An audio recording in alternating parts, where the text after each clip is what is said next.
নমস্কার বন্ধুরা, কেমন আছেন সবাই? আশা করি সবাই খুব ভালো আছেন, সুস্থ আছেন, আনন্দে আছেন। আপনাদের সবাইকে আমার চ্যানেলে স্বাগত জানাই। আজ আমি আপনাদের পড়ে শোনাব বুদ্ধদেব বসুর লেখা গল্প রজনী হল উতলা।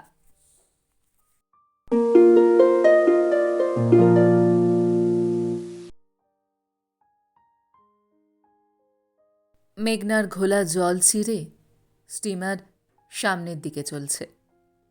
তার দুপাশে জল উঠেছে, পড়ছে, দুলছে। তারপর ফেনা হয়ে গড়িয়ে পড়ে যাচ্ছে। জলকন্যার নগ্ন দেহের মতো শুভ্র, দ্রাক্ষারসের মতো স্বচ্ছ। একদিকে তরুপল্লবের নিবিড় শ্যামলিমা, অন্যদিকে দূর দিগন্তরেখার অস্পষ্ট নীলিমা। খুব জোরে বাতাস বইছে কোনো দিক থেকে, ঠিক করতে পারছি না। এখানে ওখানে ছোট ছোট নৌকাগুলি তীর বেগে ছুটে চলেছে। ওরা সব পাল তুলে দিয়েছে। বাউলের গাত্রবাসরের মতো নানা রঙের তালি দেওয়া পাল। আমাদের স্টিমার এদের মধ্যে পরিচারিকা বেষ্টিতা নারীর মতো চলেছে, সামনের দিকে চলেছে। এইমাত্র সূর্য অস্ত গেল। আমাদের সামনে পূব দিক। সন্ধ্যারানীর লাজ নম্র রক্তাভ মায়াটুকু আমরা দেখতে পাচ্ছি না। আমরা দেখছি খুব মস্ত এক টুকরো আকাশ, কুয়াশার মতো অস্পষ্ট। তার রংটা ঠিক চেনা যাচ্ছে না। মনে হচ্ছে কি যেন তার মুখ থেকে সমস্ত রঙের ছোপ মুছে নিয়েছে। অমন বিবর্ণ, বিশ্রী, ম্লান চেহারা আমাদের দেশে আকাশের বড় একটা হয় না। আমরা দুজন পাশাপাশি ডেক চেয়ারে বসে আছি, কারো মুখে কথা নেই। ওদিকে হয়তো রঙের হোলি খেলা চলছে, কিন্তু আমাদের দিকে সন্ধ্যার ধূসর ছায়া নেমে এলো।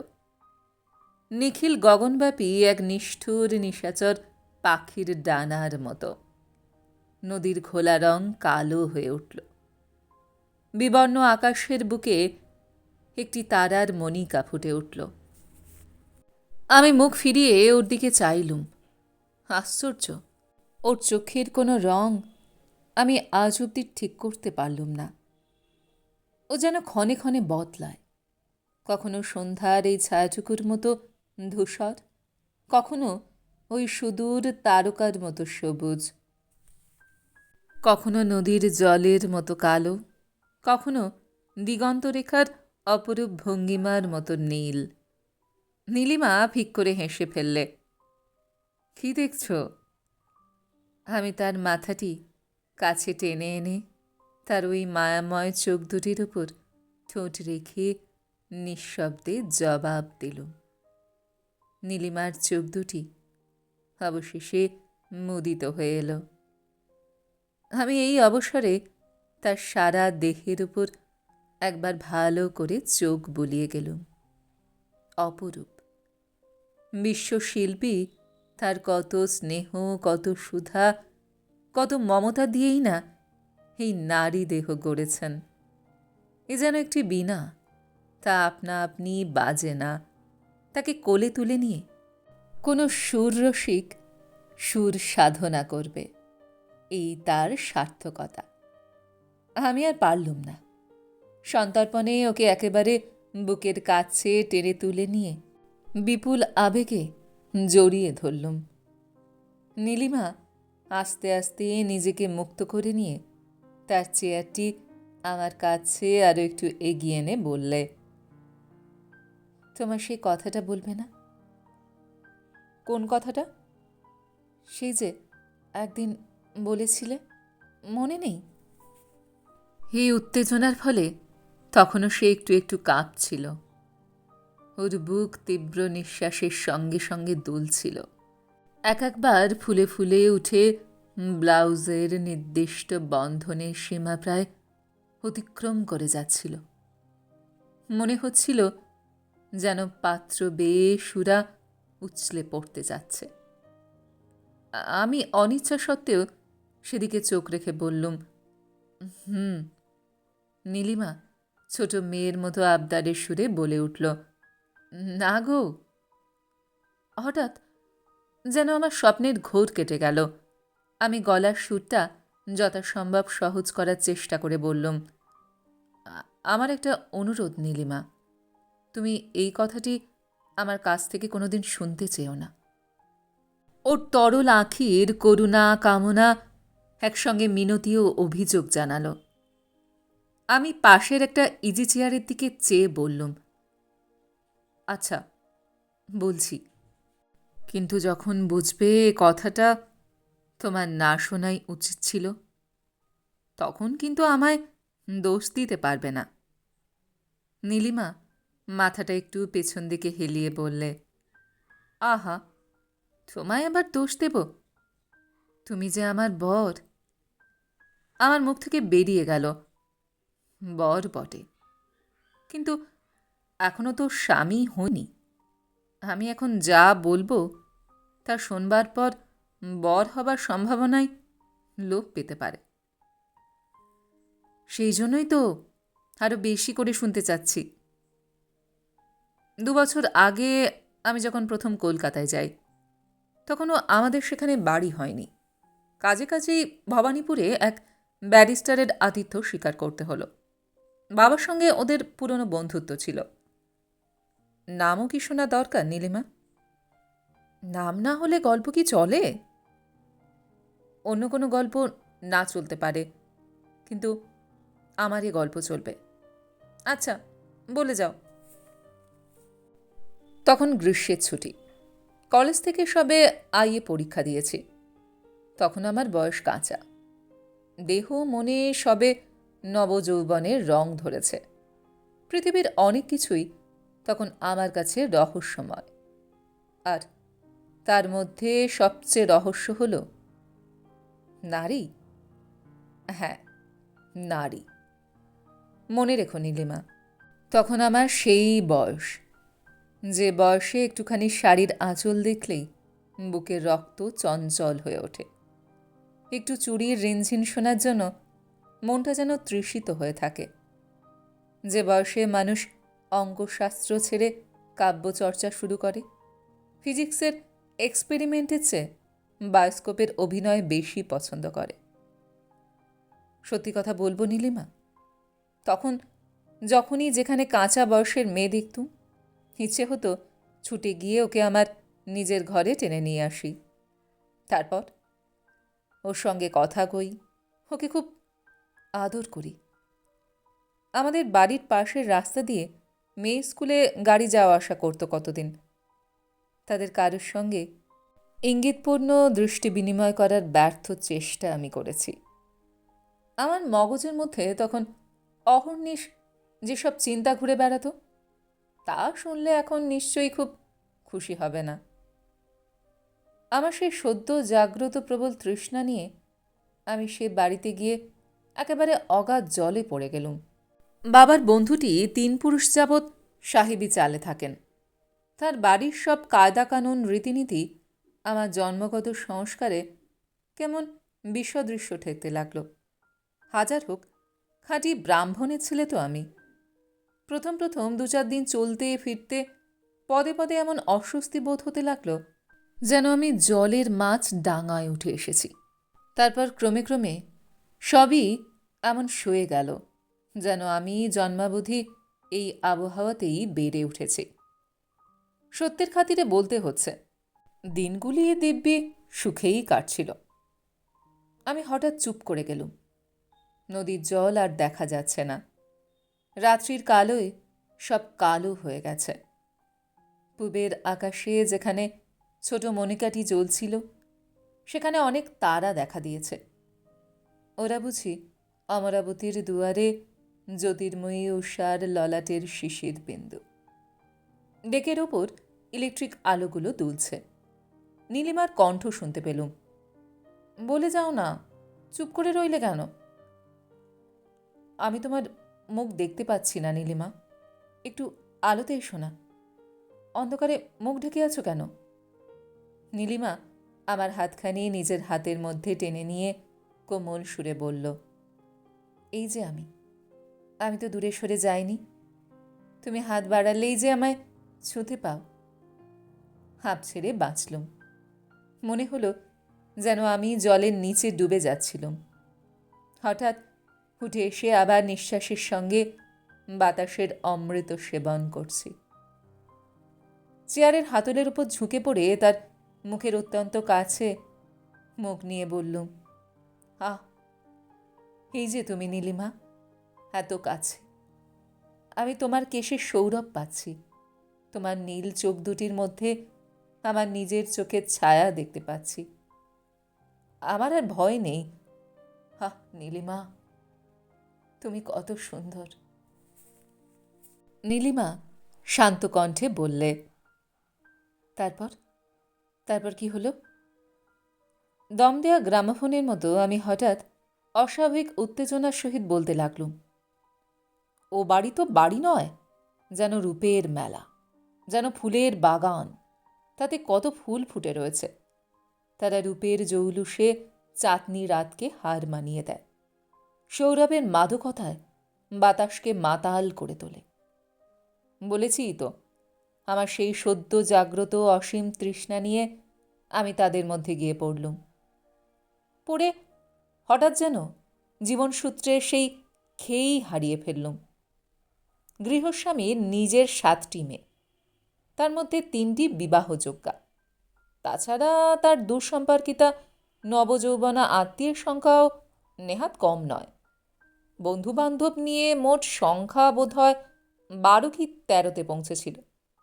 তখন রোজই একবার করে শুনতুম, তবু ঠিক সংখ্যাটা এখন আর মনে নেই। এই মেয়ের দল আমাকে নিয়ে যেন ছিনিমিনি খেলতে লাগলো। অনায়াসে নাচিয়ে বেড়ানোর পক্ষে আমার মতো অমন সুপাত্র বোধ হয় তখন পর্যন্ত পাইনি। তাছাড়া আমার বাপের টাকা আছে, নিজের চেহারাটাও নেহাত মন্দ নয়। কেউ কেউ যে আমার সম্বন্ধে কোনো বিশেষ অভিপ্রায় পোষণ করতেন না, এমনও মনে হয় না। মাঝে মাঝে চাউনির বিচলি হেনে তারা সে কথাটা আমায় জানিয়ে দিতেও ছাড়তেন না। ওদের লীলা চাতুরী, কলা ছলা ছলনাই বা কত ছিল। কথা কইবার সময় মুখটাকে খামোকা খুব কাছে এনে হঠাৎ সরিয়ে নেওয়া, চলতে চলতে শাড়ির আঁচল উড়িয়ে চাবির গোছা দুলিয়ে আমার গায়ে ছোট্ট চড় মারা, ড্রেসিং রুম থেকে চুল বাঁধতে বাঁধতে হঠাৎ দরজার আড়াল থেকে আমায় ডেকে নিয়ে কানে কানে একটা নেহাত অর্থহীন কথা বলে চট করে সরে যাওয়া। এসব তো ছিল তাদের নিত্য নৈমিত্তিক ব্যাপার। সন্ধান যে একটিরও ব্যর্থ হয়নি তা আমি স্বীকার করব। এদের কৌতুক লীলার মধ্যে পড়ে আমি যেন একেবারে দিশেহারা হয়ে গেলুম। কি যেন হচ্ছে তা ঠিক ভালো মতো বোঝার চেষ্টাও করলুম না। সে উদ্দাম বন্যায় নিজেকে একেবারে নিঃসহায় করে ভাসিয়ে দিলুম। কি করব বলো? তখন তো আমার নিজের উপরে কোনো হাত ছিল না। গলার স্বর হঠাৎ নামিয়ে ফেলে চুপি চুপি জিজ্ঞেস করলুম, আরও শুনতে চাও?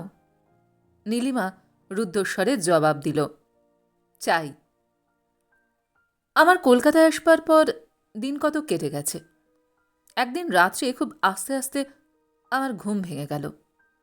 খুব আস্তে আস্তে। কীরকম জানো? মধ্যরাতে দারুণ দুঃস্বপ্ন দেখে মানুষ যেমন ধরপার করে জেগে উঠে খুব জোরে জোরে নিঃশ্বাস নিতে থাকে, সেরকম নয়। ভোরবেলা শোবার ঘরে কেউ কথা বললে বা চলাফেরা করলে যেমন তা প্রথম স্বপ্নের সঙ্গে উঠে মিশে যায়, তারপর ধীরে ধীরে বাস্তব হয়ে উঠে মানুষের ঘুম ভাঙিয়ে দিয়ে যায়। সে জেগে উঠে চুপি চুপি হেসে নিয়ে আবার চোখ বুজে পাশ ফিরে শোয়, অনেকটা সেই রকম। খুব আস্তে আস্তে আমার ঘুম ভেঙে গেল। আমি চোখ মেলে খোলা জানলা দিয়ে বাইরে তাকালুম। তাকাতেই মনে হলো প্রকৃতি চলতে চলতে যেন হঠাৎ এক জায়গায় এসে থেমে গেছে, যেন উৎসুক আগ্রহে কার প্রতীক্ষা করছে। নাটকের প্রথম অঙ্কের যবনিকা উঠবার আগ মুহূর্তে দর্শকরা কেমন হঠাৎ স্থির নিঃশব্দ হয়ে যায়। সমস্ত প্রকৃতিও যেন এক নিমেষে সেইরূপ নিঃসার হয়ে গেছে। তারাগুলো আর ঝিকিমিকি খেলছে না, গাছের পাতা আর কাঁপছে না। রাত্রে যে সমস্ত অদ্ভুত অকারণ শব্দ চারিদিক থেকে আসতে থাকে তা যেন কার ইঙ্গিতে মৌন হয়ে গেছে, নীল ক্লান্ত পশুর মতো নিস্পন্দন হয়ে গেছে। ও নীলিমা, অমন সুন্দর, অমন মধুর, অমন ভীষণ নীরবতা, অমন উৎকট শাস্তি আর আমি দেখিনি। আমি নিজের অজানিতে অস্ফুট কণ্ঠে বলে উঠলুম, কেউ আসবে বুঝি? অমনি আমার ঘরের পর্দা সরে গেল। ঘরের বাতাস মূর্ছিত হয়ে পড়ল। আমার শিয়রের উপর যে একটু চাঁদের আলো পড়েছিল তা যেন একটু নড়েচড়ে সহসা নিভে গেল। আমার সমস্ত দেহ মন এক স্নিগ্ধ অবসাদে শ্লথ হয়ে এলো। আমি যেন কিচ্ছু দেখছি না, শুনছি না, ভাবছি না। এক তীব্র মাদকতার ঢেউ এসে আমাকে ঝড়ের বেগে ভাসিয়ে নিয়ে গেল। তারপর, নীলিমা, তোমার মুখ অমন শুকিয়ে যাচ্ছে কেন? তোমার চুলের ফুলটি যে মাটিতে লুটোচ্ছে, তোমার আঁচল যে ধুলোয় খসে পড়ছে নীলিমা। তারপর, আজ এতদিন পর সবই কোমল স্বপ্নের মতো মনে হচ্ছে, যেন অনেক দিন আগে দেখা স্বপ্ন, 1000 বছর, লক্ষ বছর আগেকার গত জন্মের স্মৃতি। আমার কি তখন চৈতন্য ছিল? আমি কি তখন পরিষ্কারভাবে সব বুঝতে পেরেছিলাম? কি জানি, কিন্তু আজকে কিছুই সত্য বলে মনে হচ্ছে না। সব আবছায়া, বাসি ফুলের মতো ম্লান, অশ্রুপূর্ণ চোখের দেখা জিনিসের মতো ঝাপসা। হ্যাঁ, তারপর হঠাৎ আমার মুখের উপর কি কতকগুলো খসখসে জিনিস এসে পড়ল। তার গন্ধে আমার সর্বাঙ্গ ঝিমঝিম করে উঠল। প্রজাপতির ডানার মতো কোমল দুটো গাল, গোলাপের পাপড়ির মতো দুটো ঠোঁট, চিবুকটি কি নমনীয় হয়ে নেমে এসেছে। চারু কণ্ঠটি কি মনোরম, অশোকগুচ্ছের মতো নমনীয়, স্নিগ্ধ শীতল দুটি বক্ষ। কি সে উত্তেজনা, কি সর্বনাশা সেই সুখ! তুমি বুঝবে না নীলিমা। তারপর ধীরে ধীরে দুখানি বাহুলতার মতো আমায় বেষ্টন করে যেন নিজেকে পিষে চূর্ণ করে ফেলতে লাগল। আমার সারা দেহ থেকে থেকে কেঁপে উঠতে লাগল। মনে হলো আমার দেহের প্রতি শিরা বিদীর্ণ করে রক্তের স্রোত বুঝি এখনই ছুটতে থাকবে। বিপুল উত্তেজনার পর যে অবসাদ আসে তার মতো ক্লান্তিকর বোধহয় জগতে আর কিছু নেই। বাহুবন্ধন ধীরে ধীরে শিথিল হয়ে এলো। সত্যি বলছি, তখন আমার মুহূর্তের তরেও মনে হয়নি যে এই ঘটনাটার মধ্যে কিছু আশ্চর্য বা অস্বাভাবিক আছে বা থাকতে পারে। আমারও মনের মধ্যে তখন কৌতূহল প্রবল হয়ে উঠল। এ কে? কোনটি? এ ও না সে? তখন নামগুলো জপমালার মতো মনে মনে আউড়ে গেছলুম, কিন্তু আজ একটি নামও মনে নেই। সুইচ টিপবার জন্য হাত বাড়াতেই আরেকটি হাতের নিষেধ তার উপর এসে পড়ল। আমার কণ্ঠে জড়তা কেটে গিয়েছিল। বেশ সহজভাবে বললুম, তোমার মুখ কি দেখাবে না? চাপা গলায় উত্তর এলো, তার দরকার নেই, কিন্তু ইচ্ছে করছে যে। তোমার ইচ্ছে মেটাবার জন্যই তো আমার সৃষ্টি, কিন্তু ওইটি বাদে। কেন? লজ্জা? লজ্জা কিসের? আমি তো তোমার কাছে আমার সমস্ত লজ্জা খুইয়ে দিয়েছি। পরিচয় দিতে চাও না? না, পরিচয়ের আড়ালে এ রহস্যটুকু ঘন হয়ে উঠুক। আমার বিছানায় তো চাঁদের আলো এসে পড়েছিল। আমি জানলা বন্ধ করে দিয়েছি। ও, কিন্তু আবার তো খুলে দেওয়া যায়। তার আগে আমি ছুটে পালাবো। যদি ধরে রাখি? পারবে না। জোর জোর খাটবে না। একটু হাসির আওয়াজ এলো। শীর্ণ নদীর জল যেন একটুখানি কুলের মাটি ছুঁয়ে গেল। তুমি যেটুকু পেয়েছ তা নিয়ে কি তুমি তৃপ্ত নও? যা চেয়ে নিইনি, অর্জন করিনি, দৈবাৎ আস্বাদিত রূপে পেয়ে গেছি, তা নিয়ে তো তৃপ্তি অতৃপ্তির কথা ওঠে না। তবু তোমার মুখ দেখতে পাওয়ার আশা কি একেবারেই বৃথা? নারীর মুখ কি শুধু দেখাবার জন্যই? না, তা হবে কেন? তা যে অফুরন্ত সুধার আধার। তবে আমি হার মানলুম। আমি আবার দুহাত বাড়িয়ে ওর লতায়মান দেহটি সর্বাঙ্গ দিয়ে অনুভব করতে লাগলুম। নিঃশব্দে আমার বুকের উপর এলিয়ে পড়ল। আমাদের মাথার উপরে কোথায় যেন চাঁদ উঠেছে। নদীর কালো বুক হলদে হয়ে উঠেছে। এখানে ওখানে রূপোর ছিটা। নীলিমা বুকে হাত দিয়ে স্তব্ধ হয়ে বসে আছে। ও কি আমার সমস্ত কথা শুনছে? ওর ঠোঁট দুটি পাপড়ির মতো শুকিয়ে গেছে। ও আমার পানে অমন করে তাকিয়ে আছে কেন? কি যেন বলতে চায়, অথচ বলতে পারছে না। কিছু জিজ্ঞাসা করতেও ভয় করছে। না জানি ও কি বলে বসে।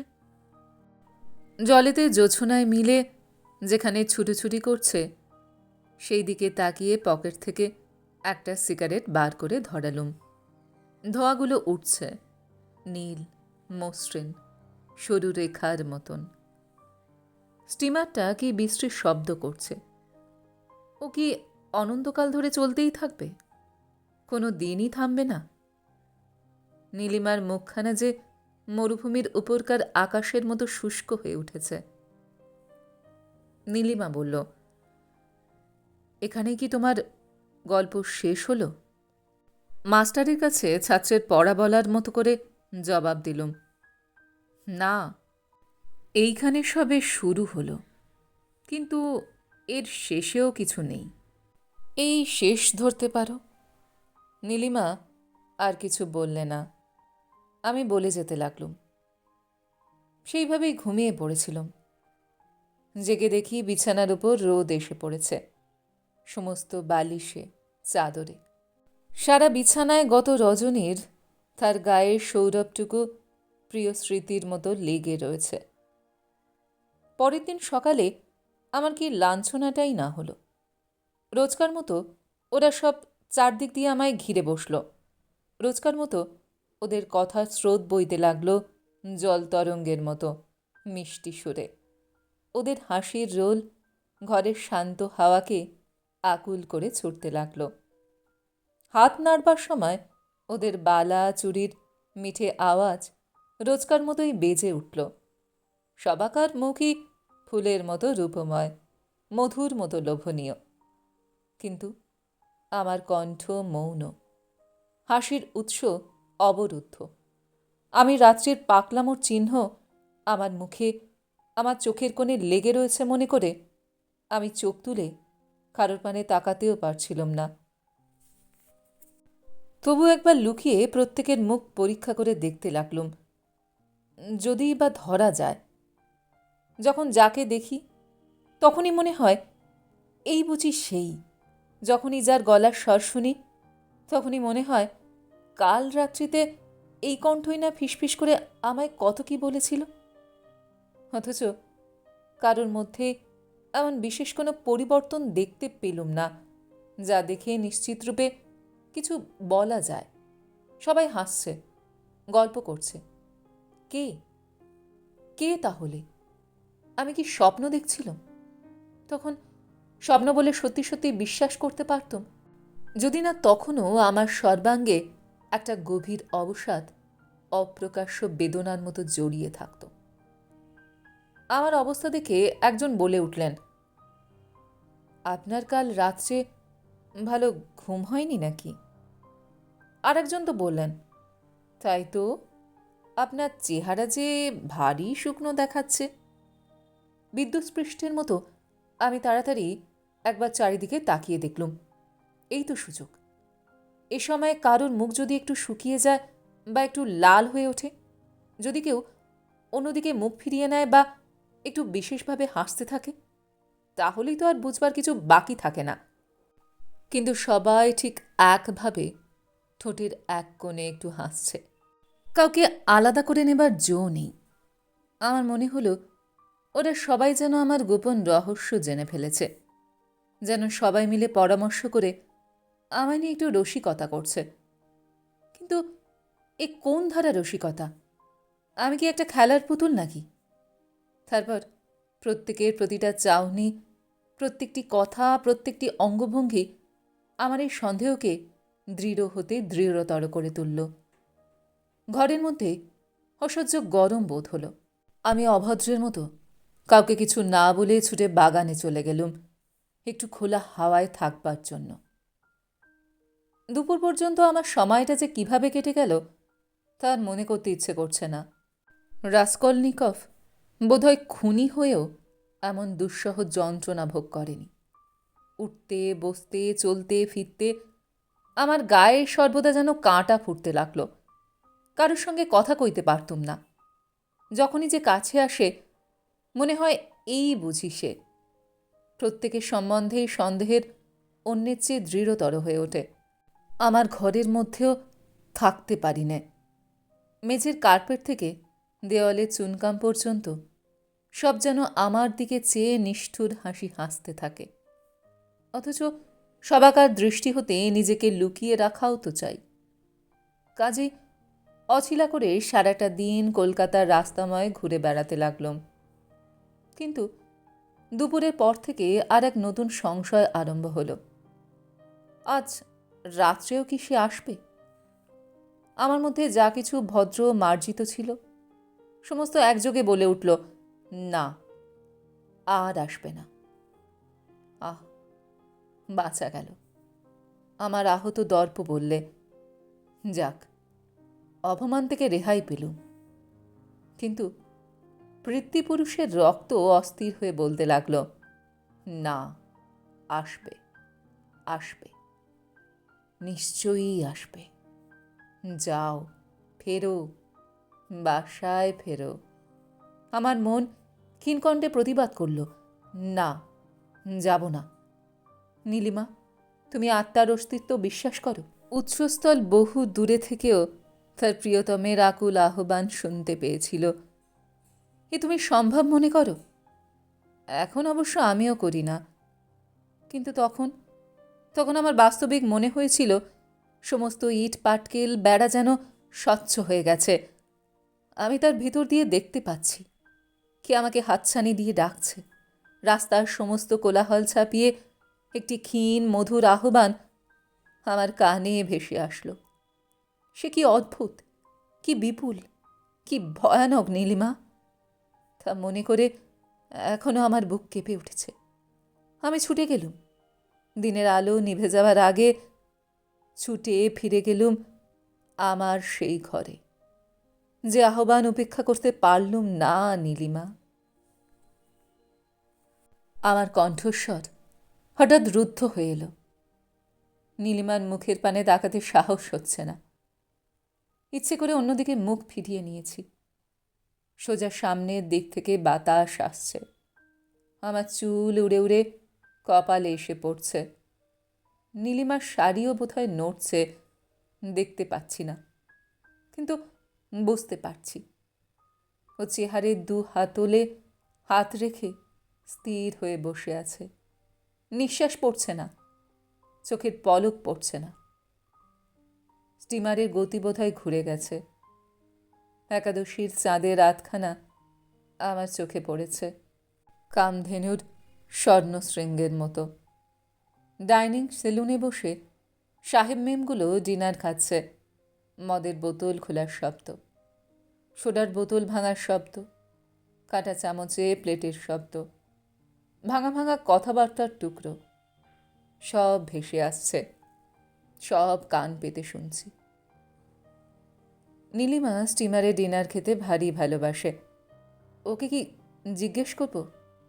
কি জানি, আঘাত যা দেবার তা তো দিলুম, এখন কি অপমানেরও কিছু বাকি রাখবো না? অথচ আজকেই সূর্য অস্ত যাবার আগে ওকে বলেছিলাম, নীলিমা, তোমার মতো কাউকে কখনো ভালোবাসিনি। অনেক দূরে দিগন্তরেখার কোলে কিসের একটা আলো জ্বলে উঠল। আর একটা, আর একটা, 5, 9, 13, আর গুনতে পারছি না। কিসের এত আলো? অতলসায়ী বাসুকীদেব কি আজ চিরন্তন শয্যাতল ছেড়ে তাঁর সহস্র মণি জ্বালিয়ে উঠে এলেন? না, এ বুঝি গোয়ালন্দ স্টিমার ঘাটের আলো। স্টিমারের গতিও কমে আসছে। আমরা যে প্রায় এসে পড়লুম। আর তো সময় নেই।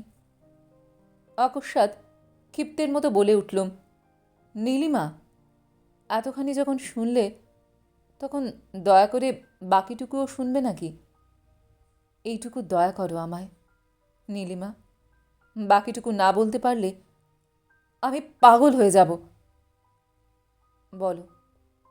চমকে উঠলুম। এই কণ্ঠস্বর যে একেবারে অপরিচিত। এ কি নীলিমার?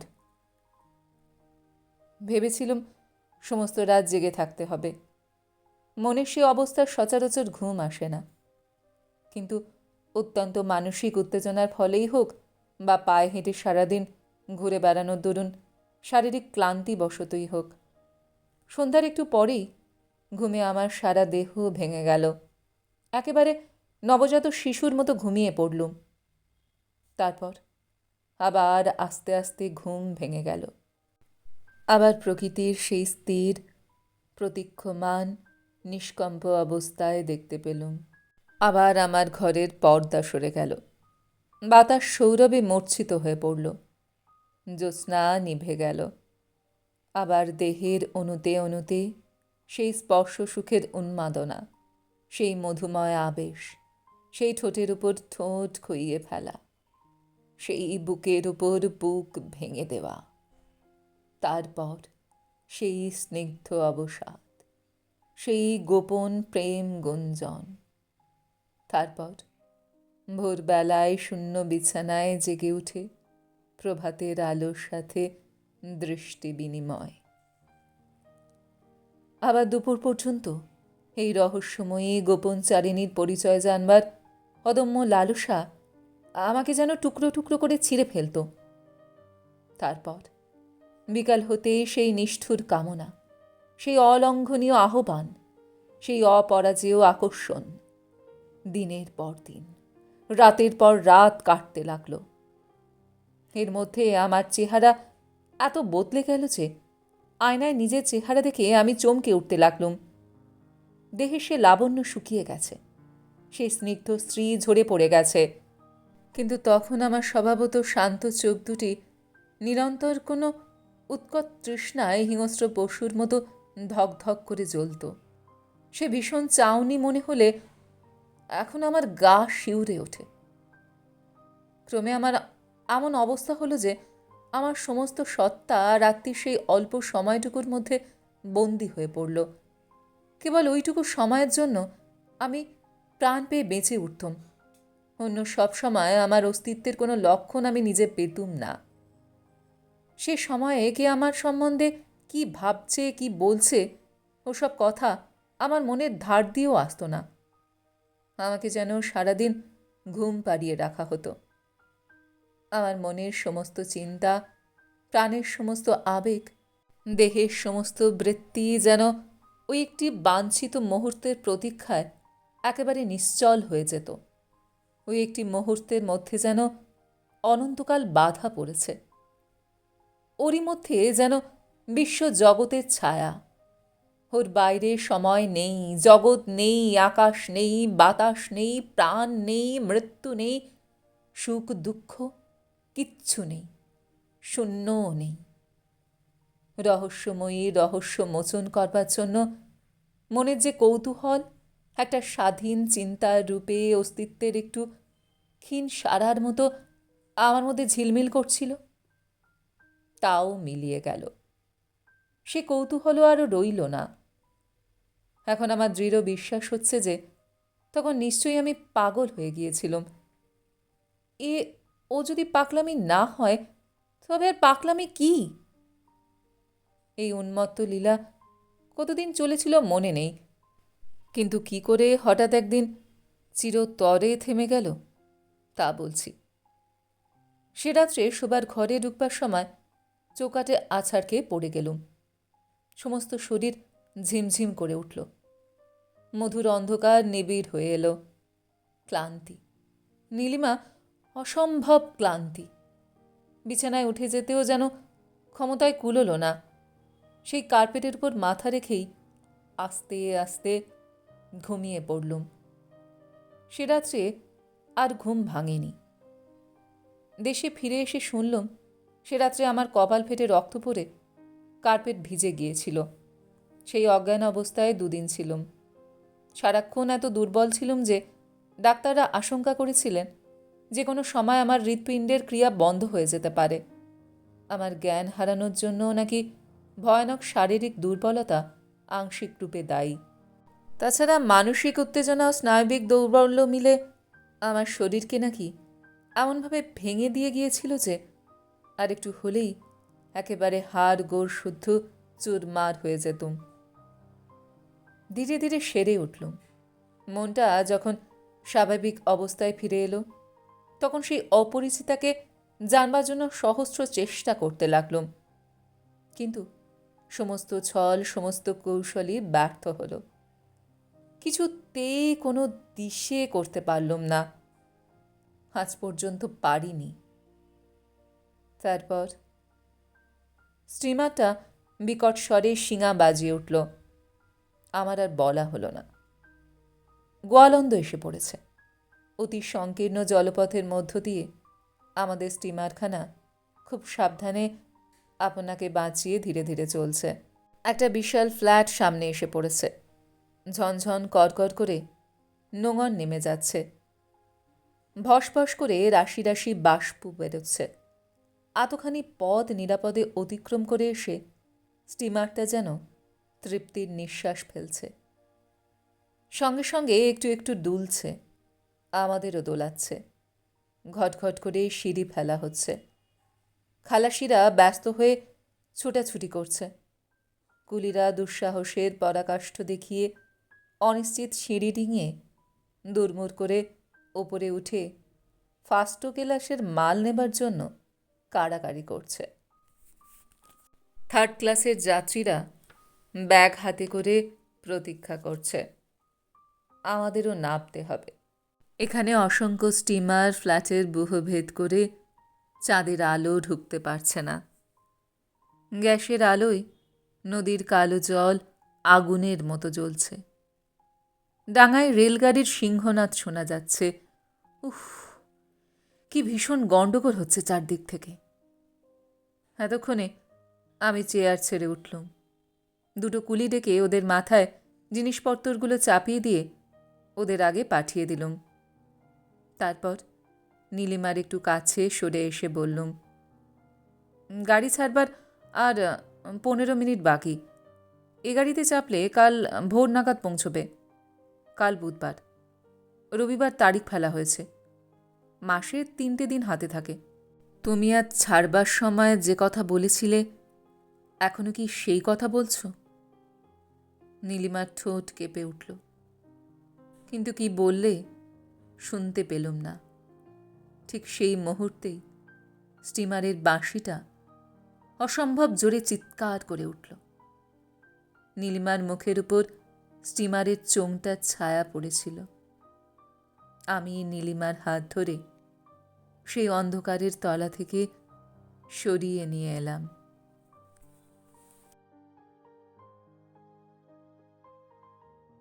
গল্পটি এইখানে সমাপ্ত হলো।